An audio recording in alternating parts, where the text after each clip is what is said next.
প্ৰিয় দৰ্শক, আপুনি বাৰু কেতিয়াবা সমস্যাত পৰিছেনে? সমস্যাত যদি পৰিছে, তেন্তে সেই পৰিস্থিতিত আপোনাক বাৰু কোনোবাই সহায় কৰিছেনে? নে আপোনাক সমস্যাত পৰা দেখি আঁতৰৰ পৰা আপোনাৰ ৰংহে চাইছে?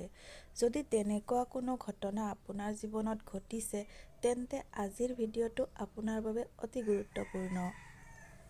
কাৰণ আজি মই আপোনালোকক এটি সৰু কাহিনী ক'বলৈ ওলাইছোঁ। কাহিনীটো সৰু হ'ব পাৰে, কিন্তু অত্যন্ত অৰ্থবহ।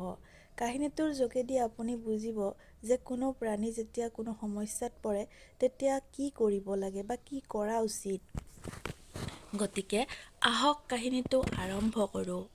এবাৰ এখন গাঁৱত এজনী সৰু চৰাই বাস কৰিছিল। চৰাইজনী সৰু আছিল যদিও অত্যন্ত সাহসী আছিল। এদিন হঠাৎ সেই গাঁওখনত জুই লাগিল। জুই বাঢ়ি গৈ আছিল। জুয়ে গাঁওখন ইমানে আৱৰি ধৰিছিল যে গাঁৱৰ মানুহখিনিয়ে নিজকে বচাবলৈ ইফালে সিফালে দৌৰিবলৈ আৰম্ভ কৰিছিল।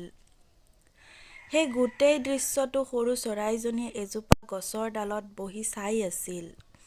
চৰাইজনীয়ে দেখিলে যে গাঁৱৰ মানুহখিনিয়ে ইফালে সিফালে দৌৰিহে ফুৰিছে, কিন্তু কোনেও জুই নুমুৱাবলৈ চেষ্টা কৰা নাই। কেৱল হুলস্থুল আৰু দৌৰাদৌৰি চলি আছিল। চৰাইজনীয়ে মনতে ভাবিলে যে জুই নুমুৱাবলৈ ময়ে এবাৰ চেষ্টা নকৰোঁনো কিয়? এইবুলি চৰাইজনীয়ে নিজৰ ঠোঁটত পানী লৈ জুইত ঢালিবলৈ আৰম্ভ কৰিলে। চৰাইজনীৰ এনে কাম দেখি গাঁৱৰ মানুহখিনি আচৰিত হ'ল আৰু মনতে বহুত লাজ পালে। শেষত কেইজনমান মানুহে আলোচনা কৰিলে যে সেই সৰু চৰাইজনীয়ে যদি এই জুই নুমুৱাবলৈ চেষ্টা কৰিব পাৰে, তেন্তে আমি কিয় নোৱাৰোঁ? এনেকৈ কৈ তেওঁলোক আৰু গাঁৱৰ সকলোৱে জুই নুমুৱাবৰ বাবে পানী ঢালিবলৈ আৰম্ভ কৰিলে। আৰু এটা সময়ত জুই নুমাল। চৰাইজনীৰ এনে কামৰ বাবে সকলোৱে চৰাইজনীক প্ৰশংসা কৰিলে।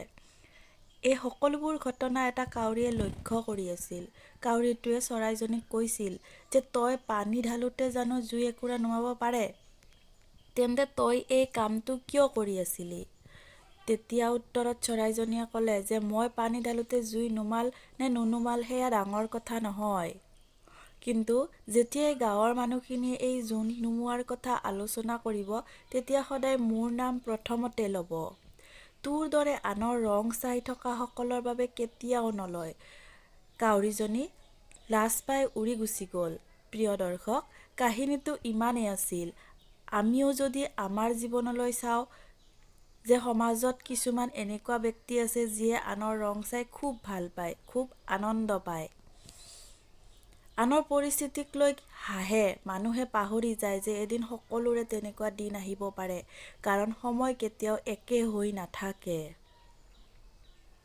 বেয়া সময় আহিলে ভাল সময় যে আহিব নিশ্চিত, আৰু ভাল সময়ৰ লগতে সমস্যা থাকিব সেয়াও নিশ্চিত। গতিকে কাৰোবাৰ পৰিস্থিতিক লৈ হহাতকৈ নিজৰ পৰিস্থিতি কেনেকৈ চম্ভালিব পাৰি তাৰে চিন্তা কৰক।